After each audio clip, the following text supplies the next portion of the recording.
안녕하세요. 시누이 시집살이는 들어봤어도 아주버님 시집살이는 듣도 보도 못했는데 그걸 겪은 30대 여성입니다. 남사스러워서 어디다 말도 못하고 여기다 한풀이 하러 왔어요. 저는 비교적 경제적으로 풍족한 집안에서 자랐습니다. 친정아버지는 무역을 하셨고 친정어머니는 옷가게를 하셨는데 소위 두 분 다 대박이 났거든요. 그래서 지금은 두 분 다 여행 다니시고 운동 다니시며 여유롭게 살고 계세요. 남편과는 지인의 소개로 만났는데 연애를 시작하고 나서야 남편의 집안 사정이라던가 그런 게 좋지 않다는 걸 알게 되었어요. 하지만 그런 이유로 헤어질 생각은 못했던 게 남편과 만나기 전 2번의 연애를 했었는데 둘 다 제가 맞춰주는 연애였거든요. 그래서 이번만큼은 제가 해주기보다는 사랑을 많이 받고 싶었고 남편은 제가 바라던 대로 모든 걸 저에게 맞춰주었지요. 그래서 남편의 주변 조건에 대해서는 크게 바라는 바도 욕심도 없었네요. 게다가 남편 자체만 놓고 보면 대기업에 다니는 능력 있는 엘리트였기도 했고요. 그래서 친정에서도 결혼 반대 같은 건 없었어요. 하지만 한창 결혼 이야기가 진행되면서 알게 된 사실인데 남편이 저에게 잘 맞춰주던 건 남편이 커온 환경 때문이래요. 남편에게는 위로 2살 많은 미혼의 아주버님이 있었는데 어린 시절부터 이 아주버님과 차별을 많이 당했다고 하더라고요. 어머님 아버님은 저희 친정부모님과는 나이 차이가 많지 않았음에도 불구하고 사고방식이 정말 옛날 분들이세요. 그래서 자식이 둘이든 셋이든 장남이 잘 되는 게 제일 중요하다 생각하시는 분들이셨지요. 그래서 어린 시절부터 남편은 장남인 형에게 많은 부분을 양보해야 했는데 그게 나중엔 몸에 배서 성격처럼 된 거예요. 그렇다 보니 때때로 남편은 자기가 원하는 게 있어도 상대가 싫다 하면 설득을 해본다던가 고집을 부리는 일은 없었고 바로 포기해버리게 된 거고요. 아무튼 그래서 결혼할 때도 장남인 아주버님이 개혼을 해야 하는데 저희가 먼저 결혼하겠다고 나선다며 집안망신이라고 결혼을 반대하셨어요. 그런데 아주버님은 이 여자 저 여자 찝쩍거리고 다니기만 할 뿐 결혼 생각도 없다고 했고 말이 좋아 사업까지 제대로 하는 일 없이 시부모님 돈이나 뜯어가는 철딱선이 없는 인간이었거든요. 그러니 언제 장가갈 수 있을 줄 알고 저희가 기다리고만 있을 수는 없었지요. 또 남편에게 말은 못했지만 여자라면 누구나 1살이라도 어리고 예쁠 때 드레스를 입고 싶잖아요. 그런데 다행히 제가 이런 일로 어머님과 직접적으로 부딪힐 필요는 없었습니다. 저는 나중에서야 알았지만 남편이 형이 장가 못 간 게 내 탓이냐, 왜 내가 피해를 봐야 하냐면서 어머님한테 크게 화를 냈다더라고요. 그런 전에 없던 남편의 태도에 어머님 아버님이 결국 결혼 승낙을 하셨고요. 하지만 어머님 아버님과 저희 부부 사이가 틀어지는데 그 일이 결정적인 이유가 된 건 아니었어요. 이후로 더 큰 사건이 남편을 기다리고 있었거든요. 이 이야기를 어떻게 어디서부터 시작해야 할지 싶지만 남편이 대학 졸업 후 직장 생활을 시작한 지 얼마 되지 않았을 무렵이었습니다. 하루는 어머님이 남편을 불러놓고는 월급 통장을 당신한테 맡기라 하더래요. 원래 아들 월급은 엄마가 관리해주는 거라면서요. 하지만 남편이 말하길 평소 어머님이 씀씀이도 크셨고 갯돈 때문에 사기도 몇 번이나 당하신 걸 알고 있었기에 엄두가 나지 않았답니다. 그래서 다는 못 맡기고 한 달에 50만 원씩만 모아달라고 했다고요. 그리고 저와의 결혼을 앞두고 남편이 어머님께 그간 모아주신 돈을 돌려달라 했는데 남편 말에 따르면 이자는 고사하고 원금만 하더라도 6천만 원이라는 거금이 있어야 했대요. 하지만 어머니가 말씀하시는 건 고작 2천만 원이더랍니다. 그리고 그나마 그 2천만 원도 이미 아주버님에게 홀랑 주신 상황이었고요. 그런 사정이 있었으니 저는 물론이고 남편도 자기 부모에게 감정이 좋을 리가 없었지요. 상황을 그렇게 만든 아주버님도 싫고 남편 기분은 아랑곳하지 않고 오로지 장남인 아주버님만 싸고 도는 어머님도 원망스럽다고요. 그렇지만 며느리로서 그래 아주버님하고 어머님 두 분 다 나쁜 사람들이야 라고 동조를 할 수는 없는 일 아니겠어요? 저는 그때만 하더라도 결혼한 지 얼마 되지 않은 시점이었으니 착한 며느리이자 좋은 아내이고 싶었거든요. 그래서 남편에게 지난 날은 잊어버리고 앞으로 당신과 나 우리 둘이 잘 살면 되는 거라고 남편을 어르고 달랬네요. 하지만 옆에서 보기에 남편은 여전히 어머님 아버님도 그렇고 아주버님에게도 그렇고 애증이라고 해야 할지 어쨌든 피를 나눈 가족이니 정이 그리운 눈치였어요. 그래서 처음엔 제가 시댁 식구들과 남편을 이어주는 중간다리라도 되어보려 했습니다. 제가 잘하면 남편을 더 예쁘게 봐주지 않으실까 그런 어리석고 순진한 생각을 한 거지요. 그래서 원래 제 성격이 그렇지 않음에도 불구하고 어머님께 다가가려고 이리저리 노력을 했네요. 그러다 작년 어머님 생신이었어요. 아침부터 시댁에 내려가 미역국에 갈비에 이것저것 상다리 부러지게 한상 차렸지요. 여담이지만 30년 넘게 키워주신 친정부모님께도 차려드린 적 없는 생일상을 여기 와서 이러고 있는 게 참 어이없기도 하고 좋은 마음으로 차리면서도 한편으론 그런 생각이 들더라니까요. 부엌에서 고군분투하는 건 저와 남편 둘뿐이었어요. 아주버님은 자기 어머니 생신상을 차리는 저희를 보고도 기껏 한다는 소리가 남편더러 너는 왜 거기서 그러고 있냐며 빈정거리는 것뿐이었지요. 남편은 그런 아주버님더러 와서 설거지라도 도와주라 했지만 돌아오는 건 어머님의 핀잔뿐이었습니다. 누가 언제 생일상 차리랬냐고 동생이 돼서는 형더러 이래라 저래라 했었냐고 말 조심하라고요. 그러자 남편도 더는 아무 말도 못하대요. 그리고 그런 남편을 보고 있는 제 마음은 짠하면서 동시에 짜증이 나는 거예요. 아무리 어머님한텐 아들이라지만 저한테는 제가 평생을 믿고 살아야 할 남편인데 어머님이 번번이 싫은 소리를 하시니 누군가의 말처럼 내 남편한테 욕을 해도 내가 하지 남이 하는 건 못 참겠더라니까요. 이윽고 생일상이 차려졌습니다. 그리고 뽐새 없이 아버님은 아직 방에서 나오지도 않으셨는데 아주버님이란 작자가 먼저 젓가락을 들고 입안 찬저 반찬 들쑤시더라고요. 게다가 기껏 한다는 소리는 자기가 좋아하는 건 하나도 없다나요. 그리고는 계속해서 투덜거리니까 듣다 못한 남편이 아주버님 떨어 어머님 생신상 차린 거지 형 생일상 차린 거 아니라고 한마디 했어요.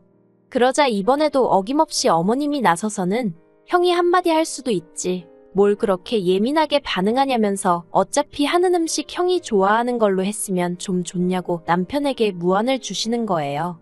그리고 그 모습을 보고 있자니 그때만큼은 정말 못 참겠더라고요. 그래서 아주버님도 어머님도 드시기 싫으시면 안 드셔도 된다고 차렸던 음식들을 전부 다 반찬통에 옮겨버렸어요. 그러자 어머님이 눈을 동그랗게 뜨시고는 저더러 뭐하는 짓이냐입니다. 저도 이판사판이다 싶어서 왜 자꾸 저희 남편에게만 뭐라 하시냐고 대꾸했지요. 그리고 내친 김에 할 말은 해야겠다 싶어서 결혼 전부터 왜 자꾸 아주버님만 싸고 도시냐고 아주버님 나이가 내일 모레면 40인데 왜 형제 둘을 앉혀놓고 편애를 하시냐고 따지고 들었네요. 그러자 어머님이 어쩐지 요새 저희 남편이 툭하면 대들고 옛날 같지 않더니 이제 보니 저 때문이라나요. 저를 만나고서 당신 둘째 아들이 이상하게 변했다는 거예요. 그래서 이상하게 변한 게 아니고 제가 정신 차리게 도와주고 있는 거라고 했지요. 그렇게 어머님과 말다툼을 하자 아주버님은 아주버님대로 일해서 자기가 결혼을 안 한다는 둥 어쩐다는 둥 헛소리를 해대대요. 그러던지 말던지 제 손길이 닿았던 음식은 전부 다 챙겨서 차에 올라탔어요. 그리고 올라오는 길 내내 한마디 말도 없던 남편이 집 앞에 거의 다 도착했을 무렵에서야 고맙다고 하대요. 자기가 해야 할 말을 제가 대신 해줬다면서. 그래서 괜찮다고 했어요. 대신 앞으로는 정신 똑바로 차리자고 당하고 살지 말자고 했지요. 그리고 이후로 반년 정도는 서로 연락도 왕래도 없이 지냈습니다. 어버이날이며 아버님 생신이며 원래라면 챙기고도 남았을 날들 전부 다 그냥 지나쳐버리면서 말이에요. 솔직히 마음은 무척 불편했고 한편으론 그래도 할 도리는 해야 나중에 일이 생겨도 할 말은 할 수 있지 않을까 하는 걱정도 들었어요. 그런데 또 생각해보면 도대체 그놈의 도리가 뭔가 싶더라고요. 어머님 생신 이후로 남편에게 들은 거지만 그간 어머님 아버님이 아주버님 사업자금으로 3억 이상 쓰셨답니다. 그래놓고 저희 결혼할 땐 아주버님이 미혼이지 않냐면서 1원 한 푼 도와주긴커녕 저희 남편 돈 2천만 원까지 가로채신 거예요. 가뜩이나 어머님이나 아주버님한테 단단히 실망한 상황에서 그런 이야기까지 들었으니 솔직히 제가 도리고 뭐고 하고 싶었겠어요? 그나마 남편이 가만히 있었으니 차라리 다행이지. 남편이 뭐라도 해드리겠다고 했으면 전 정말 폭발했을지도 모르겠네요. 그런데 올해 초였습니다. 평소라면 받지 않았을 모르는 번호였는데 마침 기다리는 전화가 있어서 혹시 그 전화인가 싶어 불이 나게 걸려오는 전화를 받았지요. 그리고 전화를 한 이는 어머님이었어요. 당황스럽기도 했고 그렇다고 전화를 끊을 수도 없어서 얼떨결에 통화를 이어나가게 되었습니다. 어머님은 지난번 일은 당신이 지나쳤던 것 같다며 미안하다 하시대요. 그리고는 저희더러 아주버님을 3달만 데리고 있어달라나요. 어머님은 구구절절 말씀하시길 지난번 저희와 크게 다투고 나서 당신들도 속이 많이 상했답니다. 그리고는 저희 남편이야 손도 많이 안 가는 아이였고 그러면서 공부도 잘하고 믿음직스러웠던 반면에 아주버님은 공부도 그렇고 동생인 저희 남편에게 자꾸 치이는 것 같고 그래서 안쓰러워서 좀 더 신경을 많이 써준 것뿐이라나요. 그런데 이제는 당신들도 지쳤다면서 이젠 아주버님이 취직을 하든 결혼을 하던 해서 자리를 잡았으면 좋겠다고요. 사실 시댁이 서울에서 2시간 정도 떨어진 데다가 외곽이어서 솔직히 젊은 여자 만나기가 쉽진 않아요. 직장도 많지 않고요. 그러니 어머님은 서울에 사는 저와 남편의 도움이 절실히 필요한 상황이었던 거지요. 어머님이 전에 없이 어찌나 애달아 하며 부탁을 하시던지 오죽하면 안쓰러운 마음까지 들대요. 하지만 제 멋대로 결정을 내릴 순 없었으니 남편과 이야기해보겠다 했어요. 그리고 이 이야기를 전해들은 남편은 혼란스러워 보였습니다. 이번 기회로 어머님 아버님과 관계 회복을 할 수 있을지도 모른다는 기대감도 엿보였고 동시에 아주버님과 같이 살 생각에 스트레스를 잔뜩 받는 것도 같았거든요. 그리고 결국 며칠 뒤 아주버님이 저희 집으로 오게 되었습니다. 어머님이 하신 말씀도 있고 3달이라고 기간도 정해주셨으니 저는 솔직히 아주버님이 빡세게 직장을 알아본다던가 하다못해 결혼할 여자라도 찾아보려는 줄 알았어요. 하지만 저희 집에 온 지 1달이 넘어가도록 하는 일이라곤 핸드폰으로 게임하고 채팅하는 게 전부였지요. 밥도 다 차려놓고 식사하세요 소리를 안 하면 처먹을 생각을 안 했고요. 그뿐만이 아니라 저와 남편이 지내는 생활 방식에 훈수까지 두대요. 저희 집에 있는 건조기와 식기세척기를 보더니 집안 살림을 너무 편히 하려고 드는 거 아니냐 그러고 친정 부모님이랑 외식이라도 하고 오면 시부모님 생각은 안 나냐며 빈정거립디다.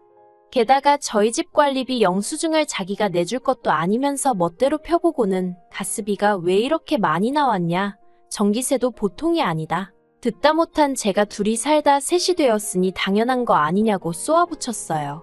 그랬더니 그걸 그대로 어머님한테 일러서는 어머님이 저더러 네 아주버님한테 뜨거운 물 쓰지 말라고 했냐, 난방 못 키게 했냐 별소리를 다 들었네요. 그래도 꾹꾹 눌러 참았습니다. 3달까지 2주밖에 안 남은 상황이었기에 어떻게든 잘 버텨보자는 생각뿐이었지요. 그런데 기어이 어머님이 선을 넘으시대요. 그날은 회사 창립일이라 출근을 안 했어요. 그래서 모처럼 친구를 만나 브런치를 먹고 집에 돌아왔는데 문 앞에 택배가 잔뜩 쌓여 있었습니다. 올 게 없었기에 받는 사람 이름을 살펴보니까 제 이름이 적혀 있었고요. 알고 보니 어머님이 보내셨더라고요. 도대체 뭘 보내신 건가 싶어서 하나만 살짝 뜯어보니 예전 시댁에서 아주버님 방에 있던 장난감 인형들이었습니다. 설마 싶어 한 상자를 더 뜯어보니 이번엔 아주버님 보멸음 옷이었고요. 보아하니 전부 다 아주버님 짐인 모양이래요. 그래서 어머님께 전화를 드리고는 왜 이런 걸 전부 다 여기로 보내셨냐 물었습니다. 솔직히 이미 제 마음속에는 불길한 생각이 가득했지만 정말 설마 싶어서 입 밖으로 꺼내진 못하고 애써 애둘러 여쭤본 거지요. 그리고 아니나 다를까 어머님께서 하시는 말씀이 아주버님하고 몇 달 더 같이 지내라는 겁니다. 저도 알다시피 직장도 여자도 아무것도 해결되지 않았지 않냐면서요. 그래서 안 된다고 했어요. 노력을 안 하는데 직장이고 여자고 하늘에서 뚝 떨어지냐고. 그리고 더는 아주버님 수발도 들기 싫다 했지요. 나이가 저 정도면 남의 집에서 밥 먹고 설거지 정도는 하는 게 정상 아니냐고. 그런 매너도 없는 사람이랑 더는 같이 못 산다 했습니다. 그러자 어머님이 네가 그런 식으로 나올 때마다 네 남편이 미움을 받는 거라며 저를 다그치시대요. 저희 남편의 입지는 저하기 나름이라나요. 그리고는 전화를 딱 끊어버리셨어요. 저는 도저히 화를 참을 수가 없어서 아주버님이 지내던 방에서 아주버님 짐을 전부 다 끄집어냈습니다. 그리고 여행용 가방에 마구잡이로 쑤셔 넣었지요. 어머님이 보내신 택배들과 함께 현관 밖에 내놓고 현관 비밀번호도 바꿔버렸습니다. 그리고는 심부름센터에 연락해 비용이 얼마가 들어도 좋으니 이 짐들을 전부 다 시댁으로 지금 당장 돌려보내주라 했어요. 그리고 몇 시간 뒤 누가 현관문을 삑삑 눌러대더라고요. 인터폰으로 내다보니 아주버님이었습니다. 당연히 문은 안 열렸지요. 그러자 제 핸드폰으로 전화가 와서는 비밀번호 바꿨냐고 묻길래 맞다고, 그리고 아주버님 짐도 다 뺐으니까 지금 이 길로 시댁으로 그냥 내려가시라 했어요. 그러자 뭔 개소리냐면서 욕을 하는 거예요. 마음 같아선 개소리는 너네 엄마가 먼저 했다 하고 싶었지만 차마 그러진 못하고 어머님이랑 이야기해보라 했네요. 그리고 남편에게도 전화해서 현관 앞에 아주버님이 버티고 있는 한 당신도 이 집엔 못 들어온다 했습니다. 그리고 이후로 뭐 구구절절 적을 것도 없어요. 심부름 센터에 맡겼더니 몇 시간도 안 걸려서 시댁의 짐이 다시 다 돌아갔거든요. 어머님한테 전화가 와서는 지금 이게 뭐 하는 짓이냐, 너 우리 장남을 내쫓은 거냐 어쩌냐 말 그대로 뒤집어졌지요. 남편한테 어머님이 어디서 그런 걸 데려와서는 형을 욕보인다고 어쩌고, 그리고는 또 금세 태도를 달리하시면서 늙은 부모가 언제까지 형을 챙겨야겠냐, 동생이 할 수도 있는 거라며 남편을 타이르시더랍니다. 그런데 남편이 그랬대요. 자기가 자기 주변에 자기를 생각해주는 사람이 누가 있나 하고 곰곰이 생각해봤는데 저밖에 떠오르지가 않더래요. 자기를 위해서 울어주고 웃어주고 하는 사람이 와이프인 저밖에 없다면서 그러면 자기가 누구 편에 있어야겠냐고요. 그리고는 어머님더러 형님이랑 앞으로 행복하게 사시라 그랬답니다. 아주 힘들고 고될 때는 둘째 아들로서 도와드릴 수 있으면 도와드리겠지만 가급적 연락은 하지 않고 지냈으면 좋겠다면서요. 그래서 지금은 아예 왕래가 없습니다. 일단 남편이나 저나 핸드폰 번호부터 바꿔서 어머님이 저희한테 연락을 하시려면 친척 한 분 정도는 거쳐야 할 텐데 저희 어머니가 체면을 엄청 중시하시는 분이라 아마 그렇게는 못하시지 않을까 싶어요. 그나저나 어떻게 사연을 끝내야 할지 모르겠네요. 마지막으로 아주버님 소식을 듣긴 했습니다. 어떤 꽃뱀한테 걸려가지고 돈만 1,000만 원 가까이 뜯겼다나요. 에휴, 말해 뭐 하겠어요. 아무튼 이제는 어머님과 아주버님으로부터 완전히 벗어나 저랑 남편이 행복하게 잘 살고 있으니 그거면 충분합니다.